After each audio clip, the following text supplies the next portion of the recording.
I think it would be bad not to credit them. So the channel Nintendo World, they've uploaded something really valuable for us. I get the feeling this is going to be extremely likely that this is the demo we'll actually be playing through for Pikmin 4 very soon. So let's just dive into this, man. This is 10 whole minutes of new gameplay and stuff for Pikmin 4. Luckily with nobody's commentary on it, so now you get mine. I'm sorry. You can, again, see the video originally. I can link that and everything. But what you notice, this is just right off the bat, it says 1, Ancient Arches. So I think later on we see the name, something scaffolding or whatever, and we saw that in a screenshot previously. I think each of your landing points that you can land the SS Beagle are going to have specific names to them. You know, it's not just like random landing point on the map, right? I know I don't want to just call out every single last like little mundane detail, but look at this. When you're calling the Pikmin out of the onion, I think it literally will be somewhat similar to the past, but like it's going to go slow at first and then you're going to have to kind of hold the joystick. Now you can actually call or return 10 at a time. You would just have to press Y and simultaneously use the joystick, the left joystick. Should we call the Pikmin out of the onion? Yes, Shepard. And notice we do have a little tiny Ochi here. It's going to come into play soon. Colin says that's how you call them out. Yep. Now one thing, if you look at all of the news media outlets and stuff for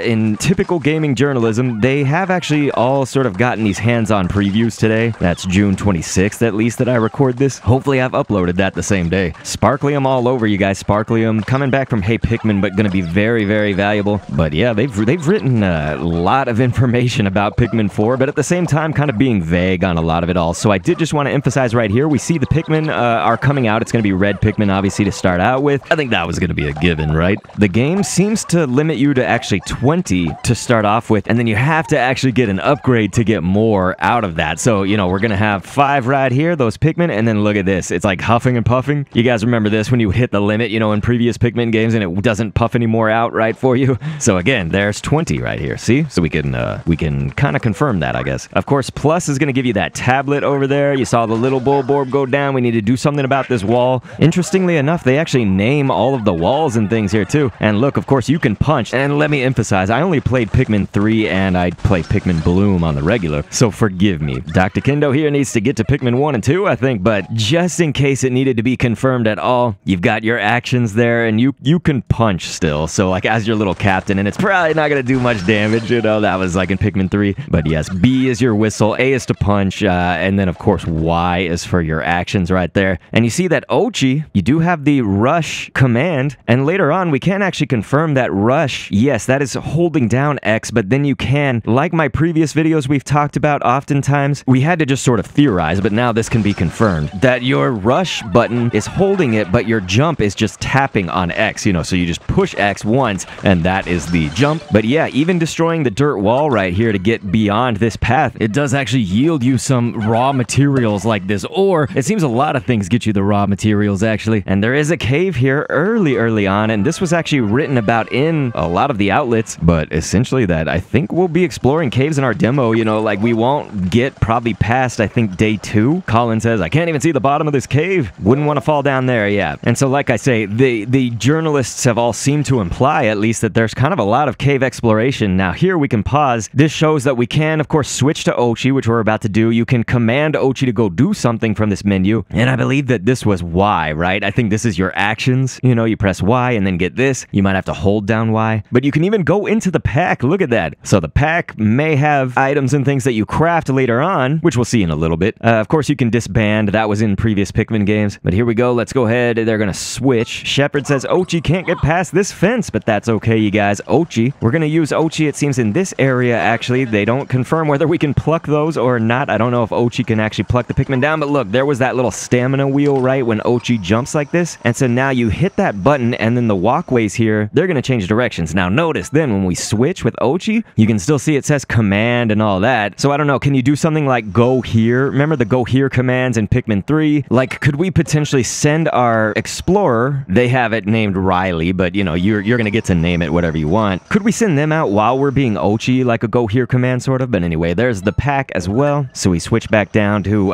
this one would be Riley. Let's just call it Riley, I guess. Notice Ochi can't get down here, but if you use the charge right there, Ochi can actually go on the resistant, a walkway that's going the other direction. And there is, we have seen this previously, but there is like sort of a cooldown meter. So after you charge, just make sure to remember you are going to have to wait, kind of cool down on that before before, you can charge again, but then we enter into this area. It's going to take 10 Pikmin to get this paper bag down here, and it looks like they do that nice and quick. Actions, throw, whistle, yep, we got it. Paper bag lowered. We got to be really light if we can walk on paper bags, man. I mean, you used to be able to walk on like similar structures and stuff, at least in Pikmin 3, like I say. That's going to be my experience, you guys. I'm sorry. My knowledge base, but yeah, here's some little toy-looking binoculars. So they are sparkling like that. All of the treasure that sort of at least seems to yield fuel, essentially, for the SS Shepherd, that's the ship of the entire, like, rescue corps, right? Like, your ship, your individual ship is the SS Beagle, we've confirmed. If you haven't seen my previous videos, you know, we've uncovered a lot of this stuff on that, so please, I do encourage you to watch those. Hey, if you want to, you're not forced, but if you want to get some of that information and stuff. So, again, these treasures will all be sparkling like that, and so these treasures, you know, they are going to be the sparklium. Did I say that the little ore was sparklium earlier? I did not mean that, because I meant to say that this is going to be different than the ore. So your treasure is going to be all sparkly, and that sparklium is the fuel that's going to help the ship. You can see that gave us 180 when we got the binoculars. But look at this. We'll pause right here. So the SS Beagle, it says 2 rugged scaffold, and so that was something that we saw in screenshots previously. Just that was like from the Pikmin 4 website, Nintendo's website. But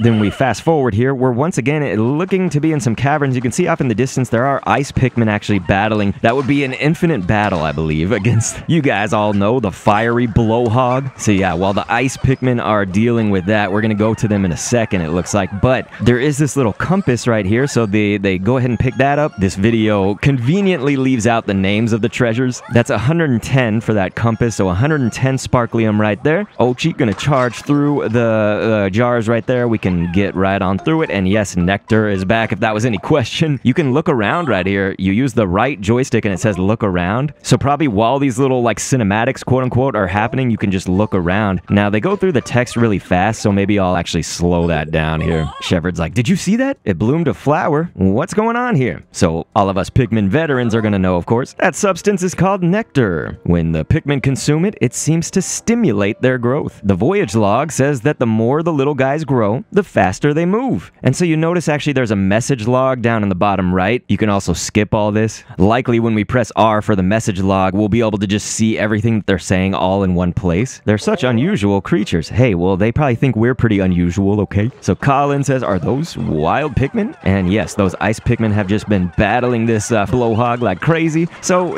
we're gonna need red Pikmin, right? So here we go. And look at that. This seems to be where we first get ice Pikmin, and I think yellow Pikmin are also in the caves, just for the first moments that you get those Pikmin. And these are also Pikmin, it seems, says Colin right here. Let's see. The voyage log says. So even Colin doesn't know these things. He has to look at the log. The ice Pikmin. I always thought of Pikmin as plant-like creatures, so I never dreamed I'd come across an ice variant. Ice Pikmin can use their icy bodies to freeze water and creatures, but they also float like ice in the water. But don't pour water on their heads. They don't like that. I don't know. I'm sure that that's true. But yes, this is all from Olimar in the voyage log right there. Shepherds, you know, saying their bodies are made of ice. It's remarkable that something frozen can move around like that. Because, yeah, they dance around and twirl around on their butts. And so this blue stuff to the side right there that's obstructing us is hydro jelly. But notice we get some, like, acrylic or some paints right here. Pikmin, man. Pikmin 4 doing wonderful with our, like, product placement style. You know, they've got the Nintendo consoles and stuff, like the Game Boy Advance. So anyway, just like that, frozen solid. Colin says, it looks like we'll break it if we hit it now. Give the order to the Pikmin or Ochi. So, yep, right there. And you probably saw it earlier, but there's a frozen meter, you could say, that goes around. So like here's kind of the health meter, quote unquote, for us to destroy that right there. Hydro jelly bursts, and it does give out some of that ore, those little gem looking things. That's going to be your materials. We do use that for our upgrades. Here it is. Okay, so there's the frozen little meter and stuff. We'll zoom in on that. So this is how long it will take, how many hits it's going to take, you know, to freeze something. We're going to see that on the enemies. We're going to see that on the hydro jelly right there. And so all while that happened, we did get that treasure. Let's rewind that. And so that paint, it's going to be 80 on that sparklium right there. So there we go. And so we do have a little castaway. We got to go get that hydro jelly burst. We saw that. So Colin says we found a castaway. We've seen that screenshot before or video. Hurry and check their vitals. Pulse, blood pressure,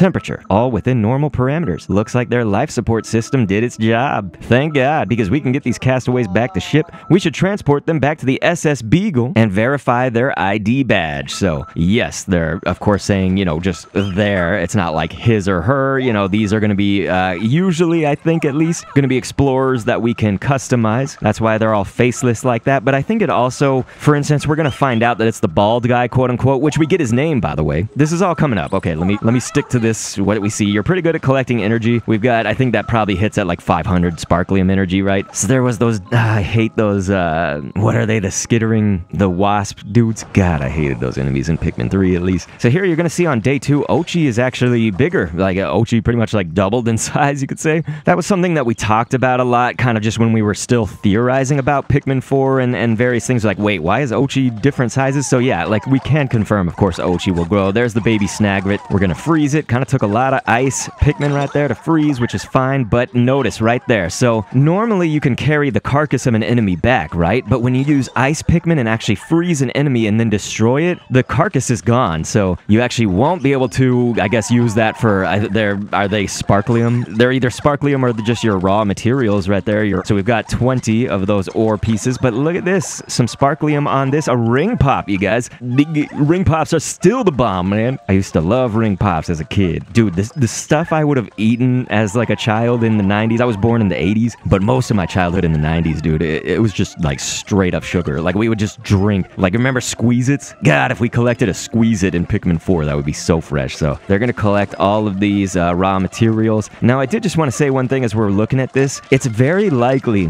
like I can almost be completely certain that you won't actually, you imagine with your Joy-Con, the right Joy-Con, remember in Pikmin 3 Deluxe, you'd be like pointing. This was the same with a Wii remote. Like you'd be pointing and your cursor would go that way. But notice how the cursor on this person, it's been pretty like stagnant. Like the cursor is not all over the place. That was kind of the tell-all signal, right? Is that your Joy-Con would literally point, or your Wii remote would point at a certain point on the screen, and that's where your cursor would go. There's going to be a lot of like auto-aiming. It seemed to be that way in the, as the journalists wrote about this, playing with their hands-on time here. Notice also right here, you're going to, of course, see this clay bridge in front of us, and it's going to take 40 Pikmin. Essentially, you could probably put 20 on it, and they would have to go back, so like go back and forth, but if you put 40, they won't. It'll just be one trip, right? No round trip deals going back and forth. But here, you're going to notice, this is important, so you take the raw materials, whatever its name is going to officially be. Some of the journalists wrote ore. Everybody's just been referring it to as raw materials, but those like whitish blue looking gems. So you're going to take that back, and that can make any of the bridges. So it's not like you have to, you remember in past Pikmin games when we had to like actually get the fragments of that bridge particularly? Now it's all just going to be one resource that's stockpiled. Here it is, you guys. The bald guy. His name is Russ. He says, Kee-hee. Construction of the clay bridge is complete. So like I say, you'll be able to look around while all that's happening. But okay, so here, they're going to drag back this captain. So this seems to be a callback to what we just saw earlier. You know, when they were like, vital signs, check them. Like, okay, it looks like he's fine. It's all within normal limits. So here, like Colin says, you know, you did it. Let's take a look. See what the ID badge tells us. So it says, hey, this is... Boom. So I think some of these, you know, are going to be the customizable explorers or rescue corps people. So this says Rescue Corps Officer Russ. The home planet, it does say Gaia. I would imagine that's Gaia, not Gaia. Sometimes, like in certain languages, Gaia, you know, is like the earth and whatnot. So I could see that. But we saw earlier in some of the Japanese translations, it was Kagia, like K-A, and then G-I-Y-A. So again, that's probably Gaia. But hey, it says an inventor, material engineer, and lover of all things science. He can develop all kinds of useful gadgets with the right raw materials. So look at that, you guys. We got Russ. That's the bald guy we've been seeing in all this video and screenshots and stuff. Oh, thank the stars, he's all right. But yes, this makes you wonder, you know, a lot of people who are theorizing and at least talking about how, yeah, we're probably going to be able to customize a lot of these other explorers, other Rescue Corps people. Now, there might be some of them that we don't, right? So this is Russ, scientist in charge of repairs and upgrades for our spacesuits and the SS Shepherd. So Russ going to be important, man. His technical knowledge will be extremely helpful on our rescue mission. So that was our main mission overall. It looks like found the scientist. Yes, that was Russ. So what we're going to see right here, kind of to end off this video segment that they showed us on Nintendo, thank you so much again to them. We're going to see, I think they intentionally did this bad, okay? Like, if not,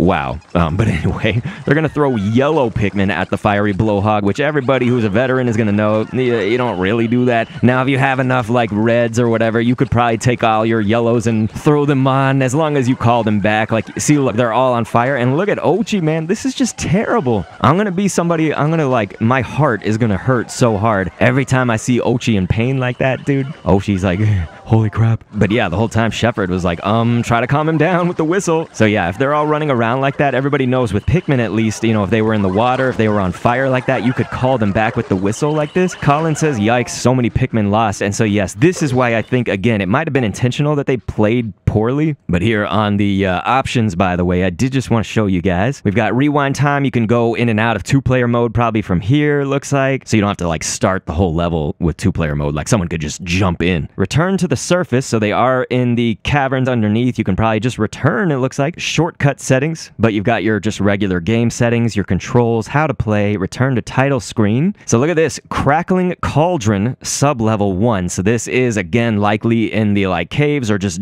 diving down in the depths below. And notice they do have the progress of like all the enemies that we've gotten. But look at this. They've gotten actually 2 other rescue corps members, it looks like. And so if we were to rewind our progress, you can see that 3 of them are like sort of grayed out, you want to say, or like gone right there. So I'm assuming that those are enemies that we would not actually have recovered if we were to go back and rewind our progress right here like they do. So they will actually, though, they will rewind our progress. We've got those 2 explorers. We'll still keep them. Rewind 1 minute. So here's the rewind feature. Happens pretty fast. There's just a piece of like raw material that flings right out. I guess you guys would have noticed that, but clearly this person who's playing does not go for it. So whatever, but Ochi, man, half health right now. Jeez. Be careful with Ochi, man. I stand Ochi. Don't let him die. So you can ride Ochi with Y. You gotta stand like semi-close to Ochi, I think. You don't just press Y from anywhere. As far as I know, this is just me presuming. Now, we had actually confirmed that in, I think it was on the Pikmin 4 when we had the Japanese website, we were looking at some of the screenshots scrolling. Your Pikmin do lose, you know, if they have a full flower, they can lose the petals on that flower when they get tossed around. So look at that. You can see flowers being decimated, the petals being decimated, I guess, off of those flowers, and that is where the footage ends. So many thanks. Just some other kind of rapid fire things. The days are apparently 15 minutes long. Ochi's size changes. There's apparently a drone that can survey the levels for you that we can get. Everybody seems to be saying that the sense we're getting from Pikmin 4 is that the game just moves slow. Like, it's very calm and slow moving. So this will be good just to be calmly playing through. But yeah, I mean, it all looks good, and we're gonna have the demo so soon. So you guys, I will be covering that on this channel. Please click an end screen if you want to see more information, and thanks for viewing.